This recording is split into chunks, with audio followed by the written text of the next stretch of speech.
je vous présente un créateur et une personnalité fort intéressante, c'est Youssouf Fofana qui vient me rejoindre. Vous l'applaudissez tout de suite, il est avec moi. Youssouf Fofana, s'il vous plaît, applaudissez-le. Bonjour Youssouf. Bonjour, voici le micro, voici votre place. Job Story autour de Maison Château Rouge. Je vous laisse nous raconter, j'écoute. C'est parti. Ouais, c'est très bien. Racontez-nous votre parcours. Alors, donc, je m'appelle Youssouf Fofana, j'ai 29 ans. Maintenant, ça fait 3 ans que j'ai lancé la marque Maison Château Rouge. Alors j'ai un parcours qui est assez atypique parce que j'ai débuté, alors je travaillais dans le secteur bancaire en informatique au départ, donc je suis originaire de Villepinte dans le 93. Villepinte, alors pour certains c'est connu parce que il y a le parc d'exposition, c'est aussi les centres d'examen lorsqu'on passe des diplômes, et pour d'autres c'est connu aussi parce qu'il y a la prison à Villepinte. Et donc j'ai grandi au sein d'une famille de 7 enfants. Et moi j'étais au milieu, et je pense que lorsqu'on est au milieu dans une famille de 7 enfants, généralement on est un peu le moins visible parce qu'on a les grands frères et les grandes sœurs qui ont déjà tout fait et qui ont déjà eu les diplômes, et ensuite on a les petits qui prennent un peu toute l'attention. Donc je pense qu'un peu moi de mon côté, étant donné que j'étais au milieu, il fallait que je puisse m'affirmer, et je pense que c'est en partie la raison pour laquelle j'ai réalisé ce projet. Donc pour vous expliquer un peu mon parcours, j'ai toujours voulu être pâtissier. C'était ce que je voulais faire un peu plus jeune, mais j'ai très vite été découragé par mon entourage, parce que voilà, ils estimaient que c'était pas un métier qui était valorisant ou pour eux ça n'avait pas de sens, et c'était surtout un métier avec lequel j'avais peut-être peu de débouchés. Donc après j'ai très vite arrêté ça pour m'orienter vers une générale et faire un bac ES. Et une fois après avoir eu mon bac ES, je me suis retrouvé à la fac à Villetaneuse, où j'ai un peu fait une année où je ne sais pas ce que je faisais à la fac parce que je ne comprenais pas, j'étais pas assez autonome, donc c'était assez compliqué.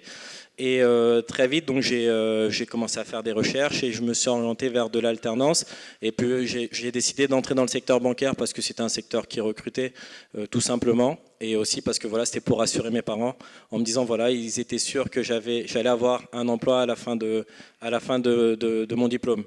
Et ensuite, j'ai travaillé donc pendant 4 ans dans le secteur bancaire au Crédit Coopératif, qui est une banque de l'économie sociale et solidaire.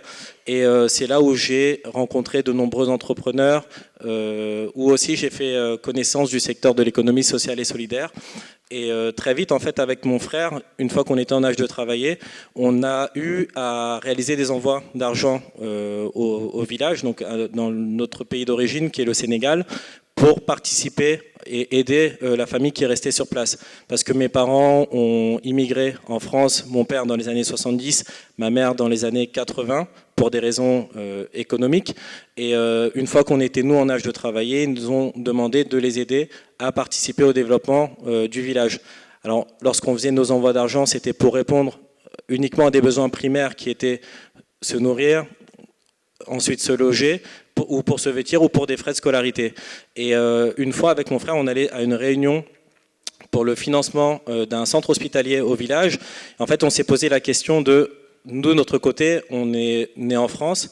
Certes, on a cette attache avec notre pays d'origine parce que nos parents sont la première génération qui a émigré en France.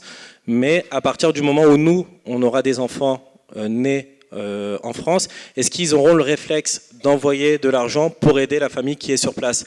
Et de là, en fait, on a commencé à réfléchir et se dire que pour qu'il y ait un développement économique et social durable sur le continent africain, il faut changer les choses et proposer des alternatives. Et pour nous, ça passait par l'entrepreneuriat. Donc c'est la raison pour laquelle on a créé une association qui s'appelle Les Oiseaux Migrateurs. L'association a été fondée en 2014 et c'est une association qui a été fondée dans le but de participer de manière collaborative au développement de petites entreprises africaines. Parce qu'on est persuadé que pour qu'il y ait un changement durable et un changement durable sur le continent africain, ça doit passer par l'entrepreneuriat, par la valorisation des matières premières, qui ensuite va permettre de pouvoir créer de l'emploi, mais ça passait aussi par le développement d'infrastructures sur place. Parce que voilà, moi j'ai un frère qui a fait des études en qualité, sécurité, environnement, donc tout ce qui est normes.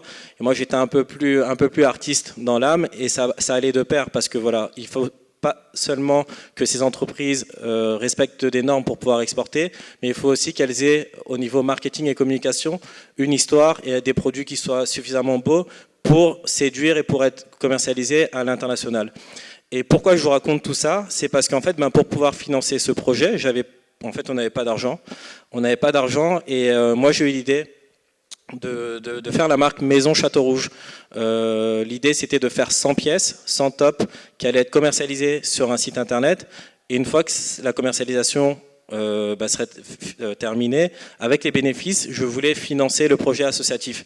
Et en fait, ça ne s'est pas du tout passé comme prévu. Donc c'était beaucoup mieux ce qui s'est passé, mais ça ne s'est pas du tout passé comme prévu, parce que très vite, on a créé un compte Instagram, une page Facebook, et on a été sollicité par des cabinets de tendance, on a eu de la presse qui nous a sollicité, et on s'est vite retrouvé chez Merci. Ensuite, on s'est retrouvé aux Galeries Lafayette, on s'est retrouvé au Bon Marché, et aujourd'hui, on est commercialisé dans une vingtaine de pays, donc en Corée du Sud, au Japon, en Australie, aux États-Unis.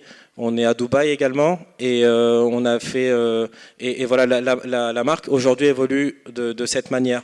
Mais ce qui est intéressant en fait au niveau de la marque, parce que ce qu'on voulait faire lorsque j'ai créé Maison Château Rouge, c'était de me dire aujourd'hui on a une effervescence autour de la culture africaine. On a de plus en plus de grandes marques qui utilisaient des tissus traditionnels, qui utilisaient du wax. Et moi, ce qui est important pour moi, c'était de me dire ce tissu. Je l'ai d'abord vu à Château-Rouge. En tout cas, il est arrivé à Paris, à Château-Rouge, via les commerçants du quartier. Et étant donné que j'avais un projet qui avait un impact sur le continent africain, avec ma double culture, c'était important pour moi d'avoir également un impact à Paris, sachant que voilà que je vis ici et qu'on est né ici. Et c'était la raison pour laquelle j'ai décidé d'acheter tous mes tissus chez les commerçants du quartier, de réaliser une production localement, donc toute la production est réalisée à Paris, et ensuite les bénéfices permettent de financer le projet associatif. Et l'idée, c'est de créer un cercle vertueux autour de tout ça, pour à la fois réinventer les échanges entre la France et l'Afrique, et participer au développement de l'économie locale sur le quartier de Château-Rouge, mais aussi sur le continent africain. Et c'est comme ça que la marque est née, et jusqu'à présent, donc très vite, en fait, lorsqu'on a lancé le site internet, on a eu des commandes en Corée du Sud, au Japon, aux États-Unis. Et là, voilà, on a dernièrement réalisé une très belle collaboration avec Monoprix, qui nous a contactés. Alors c'était très tôt, je crois que la marque avait seulement un an et demi. Et c'était un jour en plus, pour vous raconter un peu l'anecdote, c'est que j'avais un peu du mal à payer un de mes fournisseurs, parce que voilà, j'ai découvert un peu tout ça, c'est que moi je n'ai pas du tout du monde de l'entrepreneuriat, je ne suis pas du tout issu d'une famille entrepreneur, et tout a été autofinancé depuis le départ. Donc j'ai commencé même, pour vous dire, avec 1800 €, où j'ai pris ma première paye, en fait la moitié de ma première paye pour payer mes tissus. Et ensuite, le mois suivant, j'ai pris une moitié de ma paye pour financer ma production. Et c'est comme ça que ça a été lancé. Et j'ai eu une période où j'avais du mal à payer un de mes fournisseurs parce que voilà, j'avais un peu des trous de trésorerie, ce que j'ai compris par la suite. Et je me suis dit que j'allais pas aller travailler aujourd'hui et que j'allais dormir toute la journée, justement pour oublier un peu ces soucis. Et j'ai quand même ouvert mes mails pour voir un peu ce qui se passait. Et là, je reçois un mail où il y avait écrit Maison Château Rouge, X Monoprix. Et voilà, ça m'a reboosté, puis ça m'a donné la pêche, envie d'aller encore, ça m'a remotivé tout simplement.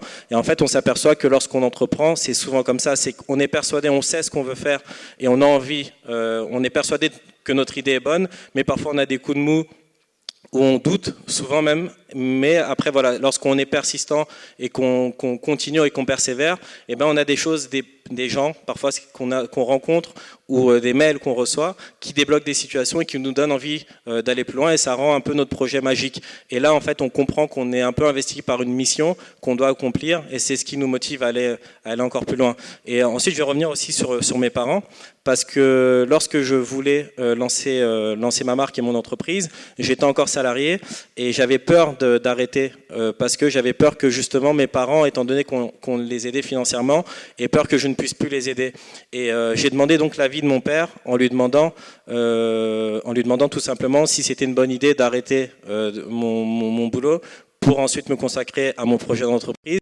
Et en fait, mon père m'a dit, si tu penses que ce projet t'apportera plus que ce que tu fais actuellement, alors fais-le. Et c'est là en fait où j'ai compris que finalement mon père en fait a quitté son pays d'origine dans les années 70 en allant tout seul, sans savoir ce qu'il attendait en venant ici, mais simplement pour avoir une vie meilleure et nous offrir une vie meilleure dans des meilleures conditions. Et en fait, ça, c'est un gros projet entrepreneurial, et c'est même plus compliqué que ce que je fais aujourd'hui. Donc c'est le minimum pour moi de faire ce que je fais aujourd'hui, et c'est la raison pour laquelle je fais tout ça, et c'est pour ça aussi qu'on a aussi ce succès, c'est qu'on a aussi la bénédiction de nos parents.